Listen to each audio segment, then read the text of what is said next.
Jonathan Moffett, Sugarfoot, as they know you around the world. Welcome to Poland. Welcome to the town of Bydgoszcz, to the culture center here.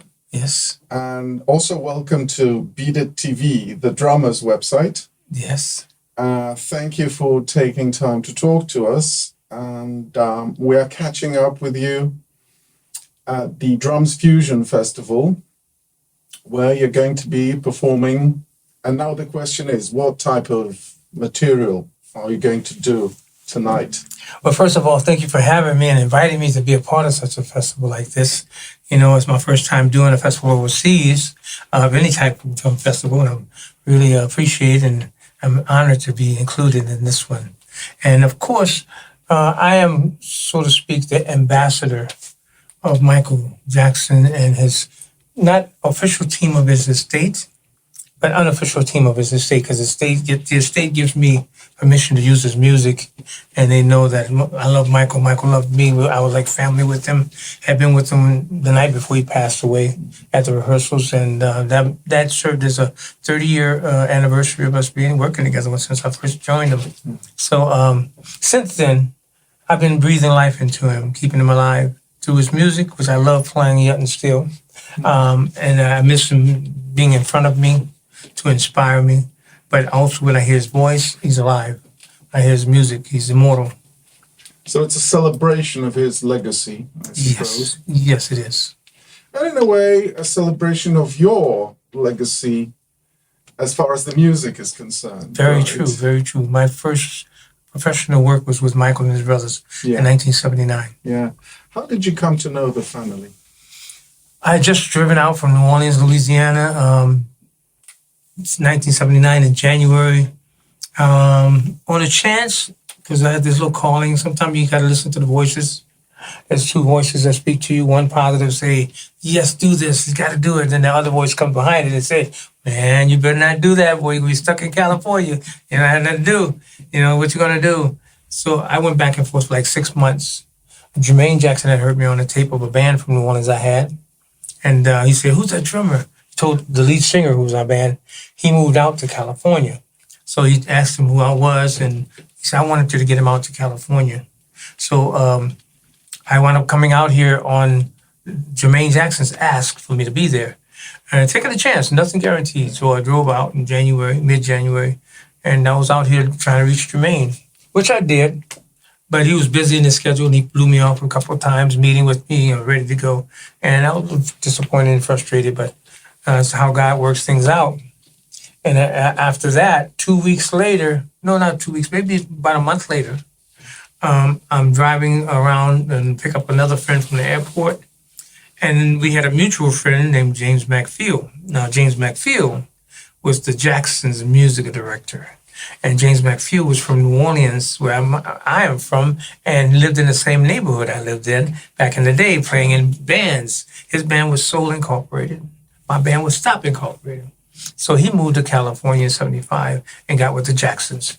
So I went looking for him, and I was in the wrong area completely, but how God works things out. I got lost on the freeway, and I found his street name on the sign of the board, and it says Normandy Avenue. I've been looking for it for like a month and a half.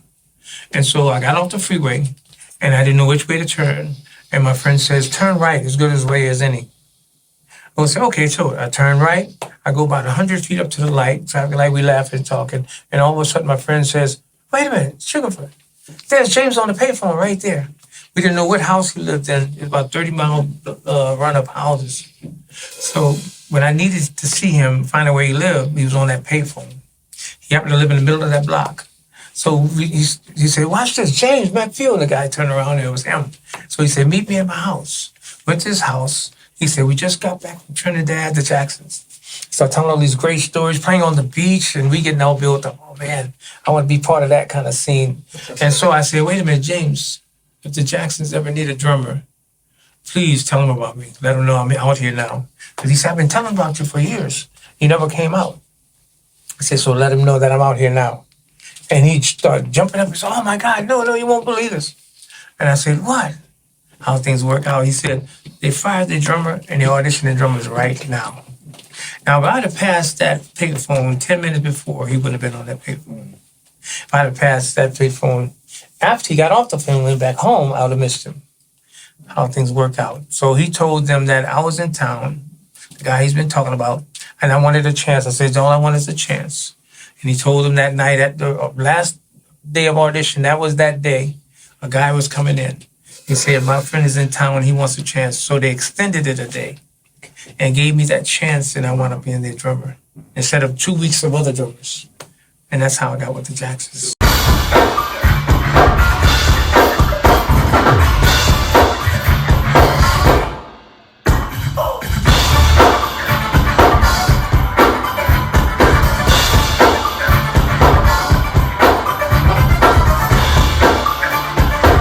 Of course, the Jacksons and Michael Jackson are not the only artists you've worked with. You've done, I can't even begin to count the world tours, over 20, I'm sure, with Elton John, right? Yes. With Janet Jackson. Yes. There's lots and lots of artists.